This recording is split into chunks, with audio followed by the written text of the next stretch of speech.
Ladies and gentlemen, welcome to MTG Traders. My name is Taryn, and this is Orzhov Vampires.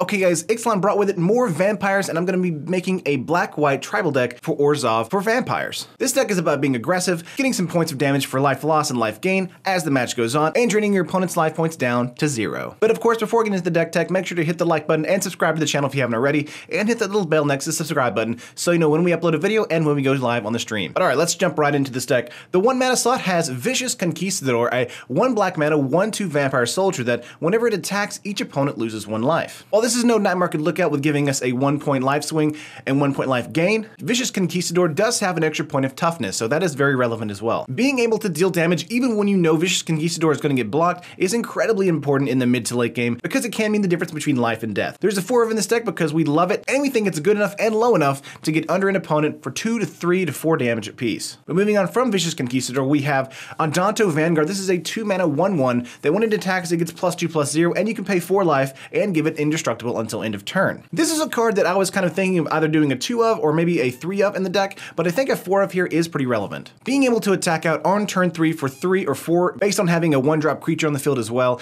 is important, and I think Andonto Vanguard's secondary ability of paying for life, making it indestructible, makes it incredibly annoying for an opponent. Of course, I couldn't leave out the added option of having Metallic Mimic in the deck as well, so Andonto Vanguard can come down as a 2/3 attacking in as a 4/2, which is also very good. So a 4/2 on turn 4 attacking in is incredibly relevant. It's just sad that it doesn't have lifelink.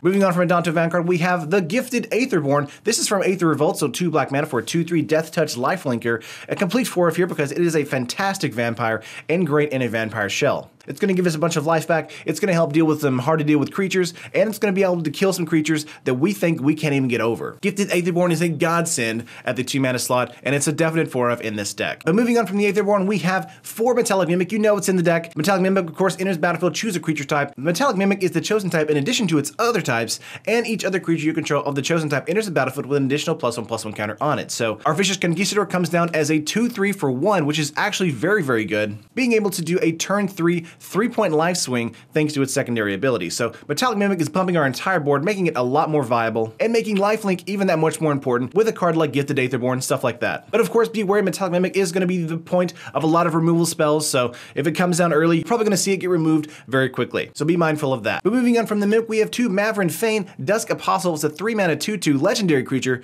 Vampire Cleric, which whenever 1 or more non-token vampires you control attacks, create a 1/1 white vampire creature token with lifelink. I like Mavrin Fane a lot, but I don't like it enough to put a full playset in a deck. 1, because it's a legendary creature, so having multiples is a bad idea, and 2, because you have to attack out to get that 1/1. This might be a 4 of in an Anointed Processions deck I might build in the future, so kind of look out for that kind of strategy. But I do think having a 2/2 or a 3/3 thanks to Metallic Mimic on the battlefield to be able to create 1/1s with lifelink is incredibly important in helping keep tempo going forward. So I do like him for that, so that's why there is a 2 of in the deck. But moving on from Fane, we have 4 Skymark Bloodletter. This is a 3 mana 2/2 flyer that when it enters the battlefield, you have your opponent lose 1 life and you gain 1 life. So this is a 1-point life swing when it enters the battlefield. It is a 2/2 flyer, can be a 3/3 flyer thanks to the Mimic, but it's also a vampire that can get in for flying damage, and I think that's incredibly important. There are not that many great flyers in Standard at the moment besides like a Glorybringer, stuff like that, and I think a 3 mana 2/2 that does have a flying life point swing is important. Again, the deck is all about incremental life loss, and I think even just playing this guy out, giving us a 2-point life swing is incredibly important. The Bloodletter may not win a lot of matches alone, but I think it is a great tempo card in helping you win the match at the end of the night. But moving on from the Bloodletter, we have 3 Sanctumseeker. This is a 4 mana 3/4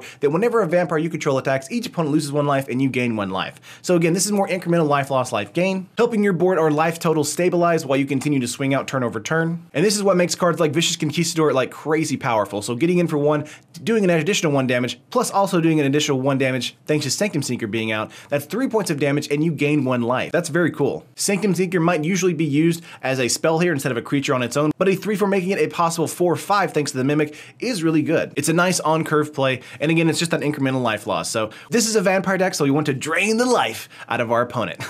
Moving on from Sanctumseeker, though, we have 1 Bishop of the Bloodstain. This is a 5 mana 3/3 that when it enters the battlefield, target opponent loses 1 life for each vampire you control. We have 27 vampires in the deck, so having a possible 3 or 4 or 5-point life swing when Bishop of the Bloodstain comes out on the battlefield is very relevant. Even though it's a 3/3, the relevant ability to enter the battlefield is super good, so it's only only a one of though, because it might be coming out in sideboard if we're up against a very aggressive strategy that's wiping our board frequently. But I do think it is very good in game one against a more aggressive strategy or a more mid-range to control strategy where we're getting under with spells and then they play out their bomb and then we play out bishop and we just win. I think it is fantastic for that. And it will probably see play in a weird like Anointed Processions deck with Mavern Fane and Legion's Landing. So that's something to look forward to in the future as well. But moving on, we have one more creature in the deck, and that is Vana, Butcher of Meghan.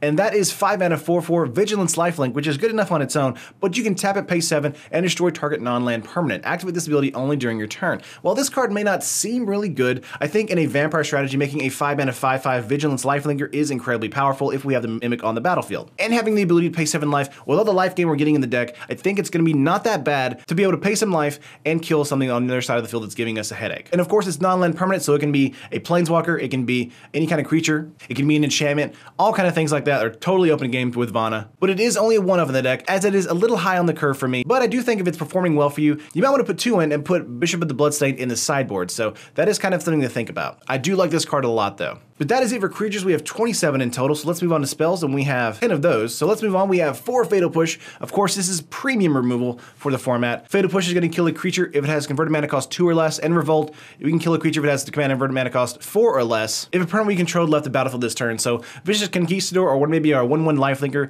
leaves the battlefield, we can actually push something that's 4 mana or less, and that's very good. Of course, this is against aggressive strategies and mid-range strategies, so against a ramp strategy, Fatal Push is probably going to be coming out for some different removal that's going to be in the sideboard, so keep that in mind. But Fatal Push, again, is premium removal. If you're running black, you gotta have it in your deck. It's just so good. But moving on to some new cards, we have 2 Walk the Plank. This is a 2 black mana destroy target non-merfolk creature. It's 2 mana to destroy something, which is fantastic, and it's great against everything but merfolk. So it's a great main board card. I think if you're going up against a merfolk deck, it's gonna be a nothing card, obviously. But I think that's okay because the deck has enough viability in the format on game 1 to be able to still get there. So just board out Walk the Plank if you're up against a merfolk deck, and then board in some other type of removal. So Walk the Plank is great. I think merfolk is not gonna be as good as a lot of people think it's going to be. I just did a deck on it yesterday though, if you want to check that out. I think it's good. I just don't know if it's going to be as good as people think it's going to be. But of course, you guys can find in the comments below. But I do like Walk the Plank in this deck. But moving on from Walk the Plank, we have 2 Key to the City. This is a 2 mana artifact. Discard a card. Up to 1 target creature can be blocked this turn.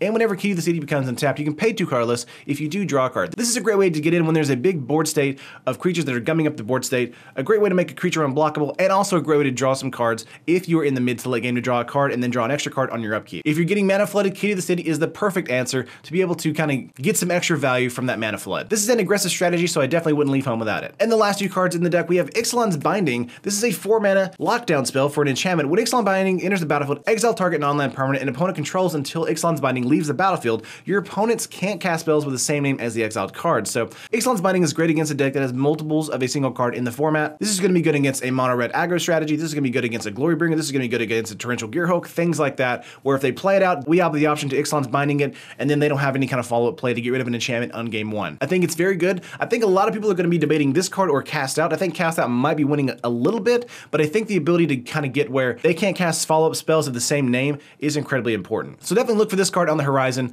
I think it's very, very good, and that's why it's in the deck. But that is it for the main board. Let's go over lands. We have 4 Concealed Courtyard. Of course, this is your fast land to tap for white and black. We have 3 If Near Dead lands. This is going to be a card that's going to tap for 1 black mana and pay us 1 life, or we can pay 4 and sack it and do 2 -1/-1 counters on a target creature opponent controls. And of course, this is only a sorcery ability. So If Near Dead lands is a fantastic removal spell or shrink spell in the mid to late game whenever you're trying to kind of clear out their board so you can continue to get in for some damage. Next up, we have 4 Unclaimed Territory. This is going to be the card that's going to tap for vampires, and it can tap for black or white, so that's really great for us. And of course, we have 1 Scavenger Grounds. Of course, this is an anti-graveyard strategy, so God Pharaoh's Gift deck, Eternalized and Embalm, any kind of recursion ability, Scavenger Grounds is going to take care of it pretty quickly. And the last 11 cards in the deck, we have 5 Plains and 6 Swamp. And that is the full 60. The goal of the deck is to make sure we get down, kind of continue to attack out, get some incremental life loss, life gain, make sure we can get our opponent down low enough to where we can actually finish them off with a Bishop of the Bloodstained or a Vana. Use Fatal Push and Walk the Plank to Walk the Plank in game 1 to clear the board for that early game damage, and use Ixalan's Binding when they do play their bomb to lock it down so they can't play a follow-up play. Orzhov Vampires is basically one of the best life gain, life loss decks I've seen in a while. Cards that I were debating to go in and out of the deck was Bantu's Monument, especially since it's almost a completely black vampire deck. Again, that does have the side ability of making your black spells cheaper and doing a 1-point life gain, life loss ability as well. So Bantu's Monument is something I thought about. I did take it out ultimately because it doesn't have a lot of mid to late game interaction. So I would encourage you guys to kind of tinker around with that. that, but that is one card that kind of didn't even make it into the sideboard at all. But speaking of sideboard, let's go over that real quick. We have, starting up, 1 mana, we have 1 Authority of the Consuls. This is going to shut down any kind of a super aggressive strategy, so ramming up red, things like that. Rakdos Pirates that we just shown earlier this week. Authority of the Consuls is great at getting us life and making sure that they're playing stuff out that's coming in tapped. Next up, we have 2 Fragmentize. This is going to be dealing with artifacts and enchantments. There are a ton of enchantments that are coming into the new standard, and Fragmentize is going to help deal with most of them. If someone Ixalan bindings our own creatures, we can actually Fragmentize in game 2 and deal with that handedly. And of course, this deals with kind of Heart of Kieran's, any kind of other artifact that we don't like. It's just a fantastic 1-drop. Moving on from this, we have 2 Bloodcrazed Paladin. This is a 2 mana 1/1 with flash. Bloodcrazed Paladin enters the battlefield with a +1/+1 counter on it for each creature that died this turn. The reason this is not in the main board is because I don't have a lot of like wide board state removal, so this guy can't come down as a 3 or 4 or 5/5 sometimes. We do have 6 cards in the main board that is straight up removal, but more often than not, Bloodcrazed Paladin will just be a 2/2 or a 3/3, so I'm not too hot on that. But in game 2 where we want to Fumigate or Never to Return or something like that, I think Bloodcrazed Paladin gets a lot better. Moving on from this, we have 2 Sorcerer Spyglass. This is the Peaking Pithing Needle, a fantastic 2-drop and a great way to shut down a strategy that we do not like. So again, Spyglass is going to be replacing a Dispossess or a Lost Legacy in this set, so if you're up against a different meta where you want to use those cards instead, pick those cards over this, but this is basically where those slots would go. Moving on to some blowout removal, we have Settle the Wreckage. This is a 4 mana, all attacking creatures target player controls get exiled, insanely powerful. It is a board-wide path to exile, so I could not include this in the sideboard, so Settle the Wreckage is ridiculously good. It gets around Hexproof creatures, it gets around Carnage Tyrant in game 2, and I definitely think it's going to be dealing a lot more damage than people think. A 4 mana aggressive board wipe is ridiculous. While giving mana to your opponent is sort of bad, repercussions of this in the mid to late game when they have a low hand size is pretty devastating. But moving on from this, we have 2 Frasca's Contempt. This is a 4 mana instant exile target creature or planeswalker, you gain 2 life. Pretty straightforward removal. If we have a lot of planeswalkers that we're going up against that we do not like, Frasca's Contempt is going to deal with them. And if we have a lot of gods that we're going up against, Frasca's Contempt is going to help there as well. It's just premium removal. It's no Hero's Downfall because it's not 3 mana, but it's close enough and it'll do. And moving on from this, we have 2 Fumigate. This is a 5 mana board wipe, destroy all creatures. You gain 1 life for each creature destroyed this way. One of the best things that I found out about this in game 2